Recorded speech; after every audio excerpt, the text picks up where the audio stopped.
भजन संहिता अध्याय 39। भजन संहिता अध्याय 39। मैंने कहा, मैं अपनी चाल चलन में चौकसी करूंगा, ताकि मेरी जीभ से पाप न हो। जब तक दुष्ट मेरे सामने है, तब तक मैं लगाम लगाए अपना मुंह बंद किए रहूंगा। मैं मौन धारण कर गूंगा बन गया और भलाई की ओर से भी चुप्पी साधे रहा, और मेरी पीड़ा बढ़ गई। मेरा हृदय अंदर ही अंदर जल रहा था। सोचते सोचते आग भड़क उठी। तब मैं अपनी जीभ से बोल उठा, हे यहोवा, ऐसा कर कि मेरा अंत मुझे मालूम हो जाए, और यह भी कि मेरी आयु के दिन कितने हैं, जिससे मैं जान लूं कि मैं कैसा अनित्य हूँ। देख, तूने मेरे आयु 42 भर की रखी है, और मेरी अवस्था तेरी दृष्टि में कुछ है ही नहीं। सचमुच सब मनुष्य कैसे ही स्थिर क्यों न हो, तो भी व्यर्थ ठहरे हैं। सचमुच मनुष्य छाया सा चलता फिरता है। सचमुच वह व्यर्थ घबराते हैं। वह धन का संचय तो करता है, परंतु नहीं जानता कि उसे कौन लेगा। और अब हे प्रभु, मैं किस बात की बाट जो हूँ? मेरी आशा तो तेरी ओर लगी है। मुझे मेरे सब अपराधों के बंधन से छुड़ा ले। मूढ़ मेरी निंदा न करने पाए। मैं गूंगा बन गया और मुंह न खोला, क्योंकि यह काम तू ही ने किया है। तूने जो विपत्ति मुझ पर डाली है, उसे मुझसे दूर कर दे, क्योंकि मैं तो तेरे हाथ की मार से भस्म हुआ जाता हूँ।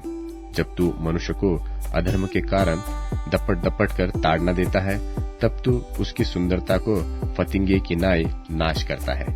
सचमुच सब मनुष्य वृथाभिमानी करते हैं। हे यहोवा, मेरी प्रार्थना सुन, मेरी दोहाई पर कान लगा।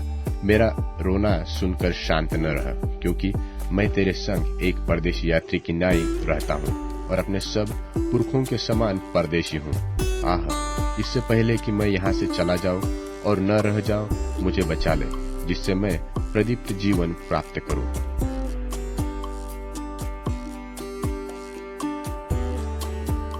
भजन संहिता अध्याय 40। भजन संहिता अध्याय 40। मैं धीरज से यहोवा की बाट जोहता रहा, और उसने मेरी ओर झुककर मेरी दोहाई सुनी। उसने मुझे सत्यानाश के गड्ढे और दलदल की कीच में से उबारा, और मुझको चट्टान पर खड़ा करके मेरे पैरों को दृढ़ किया। और उसने मुझे एक नया गीत सिखाया, जो हमारे परमेश्वर की स्तुति का है। बहुतेरे यह देखकर डरेंगे और यहोवा पर भरोसा रखेंगे। क्या ही धन्य है वह पुरुष जिसने यहोवा पर भरोसा करता है, और अभिमानियों और मिथ्याओं की ओर मुड़ने वालों की ओर मुंह न फेरता हो। हे मेरे परमेश्वर यहोवा, तूने बहुत से काम किए हैं, और आश्चर्य कर्म और कल्पनाएं तू हमारे लिए करता है। वह बहुत सी है, तेरे तुल्य कोई नहीं। मैं तो चाहता हूँ कि खोलकर उनकी चर्चा करूँ, परंतु उनकी गिनती नहीं हो सकती। मेल बलि और अन्न बलि से तू प्रसन्न नहीं होता। तूने मेरे कान खोदकर खोले हैं। होम बलि और पाप बलि तूने नहीं चाहा। तब मैंने कहा, देख, मैं आया हूँ, क्योंकि पुस्तक में मेरे विषय ऐसा ही लिखा हुआ है। हे मेरे परमेश्वर, मैं तेरी इच्छा पूरी करने से प्रसन्न हूँ, और तेरी व्यवस्था मेरे अंतःकरण में बनी है। मैंने बड़ी सभा में सब धर्म के शुभ समाचार प्रचार किया है। देख, मैंने अपना मुंह बंद नहीं किया। हे यहोवा, तू इसे जानता है। मैंने तेरा धर्म मन ही मन नहीं रखा। मैंने तेरी सच्चाई और तेरे किए हुए उद्धार की चर्चा की है।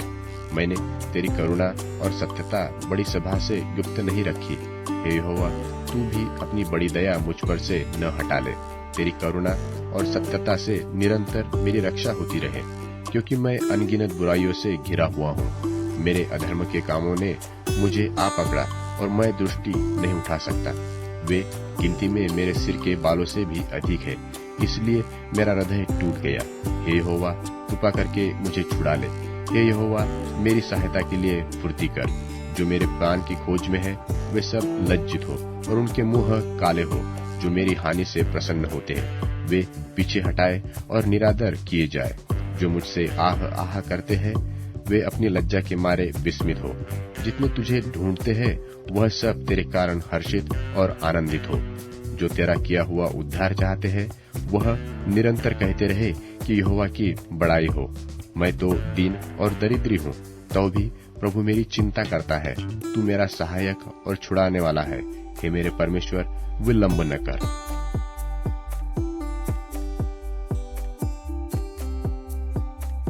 भजन संहिता अध्याय 41।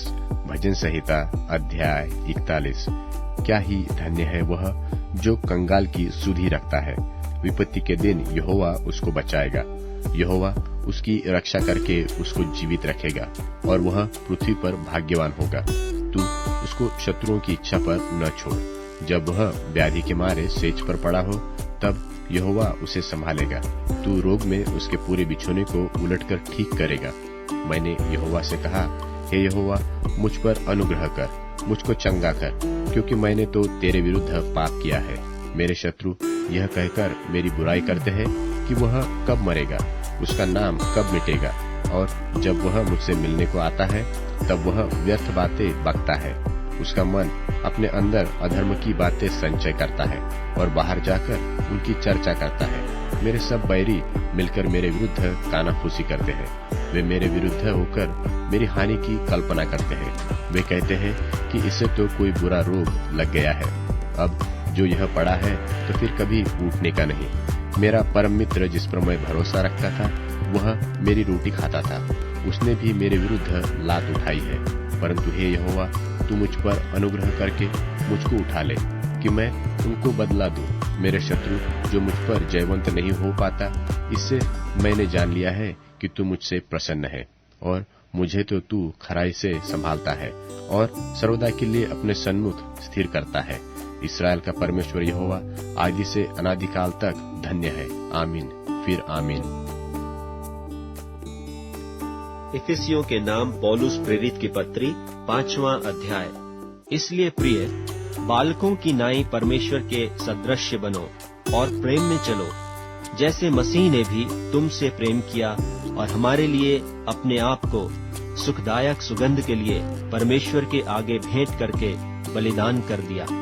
और जैसा पवित्र लोगों के योग्य है वैसा तुम में व्यभिचार और किसी प्रकार अशुद्ध काम या लोभ की चर्चा तक न हो, और न निर्लज्जता, न मूर्खता की बातचीत की, न ठट्ठे की, क्योंकि ये बातें सोहती नहीं वरन धन्यवाद ही सुना जाए। क्योंकि तुम यह जानते हो कि किसी व्यभिचारी या अशुद्ध जन या लोभी मनुष्य की जो मूरत पूजने वाले के बराबर है, मसीह और परमेश्वर के राज्य में मीरास नहीं। कोई तुम्हें व्यर्थ बातों से धोखा न दे, क्योंकि इन्हीं कामों के कारण परमेश्वर का क्रोध आज्ञा न मानने वालों पर भड़कता है। इसलिए तुम उनके सहभागी न हो, क्योंकि तुम तो पहले अंधकार थे, परंतु अब प्रभु में ज्योति हो। सो ज्योति की संतान की नाई चलो, क्योंकि ज्योति का फल सब प्रकार की भलाई और धार्मिकता और सत्य है। और यह परखो कि प्रभु को क्या भाता है, और अंधकार के निष्फल कामों में सहभागी न हो, वरन उन पर उलाहना दो, क्योंकि उनके गुप्त कामों की चर्चा भी लाज की बात है। पर जितने कामों पर उलाहना दिया जाता है वे सब ज्योति से प्रकट होते हैं, क्योंकि जो सब कुछ को प्रकट करता है वह ज्योति है। इस कारण वह कहता है, हे सोने वाले जाग और मुर्दों में से जी उठ, तो मसीह की ज्योति तुझ पर चमकेगी। इसलिए ध्यान से देखो कि कैसी चाल चलते हो। निर्बुद्धियों की नाई नहीं, पर बुद्धिमानों की नाई चलो, और अवसर को बहुमोल समझो, क्योंकि दिन बुरे हैं। इस कारण निर्बुद्धि न हो, पर ध्यान से समझो कि प्रभु की इच्छा क्या है। और दाखरत से मतवाले न बनो, क्योंकि इससे लुचपन होता है, पर आत्मा से परिपूर्ण होते जाओ। और आपस में भजन और स्तुति गान और आत्मिक गीत गाया करो, और अपने अपने मन में प्रभु के सामने गाते और कीर्तन करते रहो। और सदा सब बातों के लिए हमारे प्रभु यीशु मसीह के नाम से परमेश्वर पिता का धन्यवाद करते रहो, और मसीह के भय से एक दूसरे के अधीन रहो। हे पत्नियों, अपने अपने पति के ऐसे अधीन रहो जैसे प्रभु के, क्योंकि पति पत्नी का सिर है, जैसे कि मसीह कलीसिया का सिर है, और आप ही देह का उद्धार करता है। पर जैसे कलीसिया मसीह के अधीन है, वैसे ही पत्नियां भी हर बात में अपने अपने पति के अधीन रहें।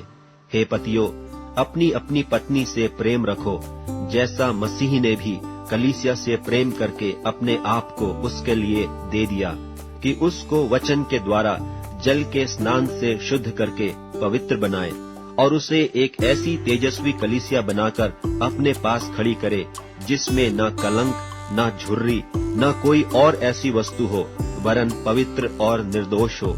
इसी प्रकार उचित है कि पति अपनी अपनी पत्नी से अपनी देह के समान प्रेम रखे। जो अपनी पत्नी से प्रेम रखता है वह अपने आप से प्रेम रखता है, क्योंकि किसी ने कभी अपने शरीर से बैर नहीं रखा, वरन उसका पालन पोषण करता है, जैसा मसीह भी कलीसिया के साथ करता है, इसलिए कि हम उसकी देह के अंग हैं। इस कारण मनुष्य माता पिता को छोड़कर अपनी पत्नी से मिला रहेगा और वे दोनों एक तन होंगे। यह भेद तो बड़ा है, पर मैं मसीही और कलीसिया के विषय में कहता हूँ, पर तुम में से हर एक अपनी पत्नी से अपने समान प्रेम रखे और पत्नी भी अपने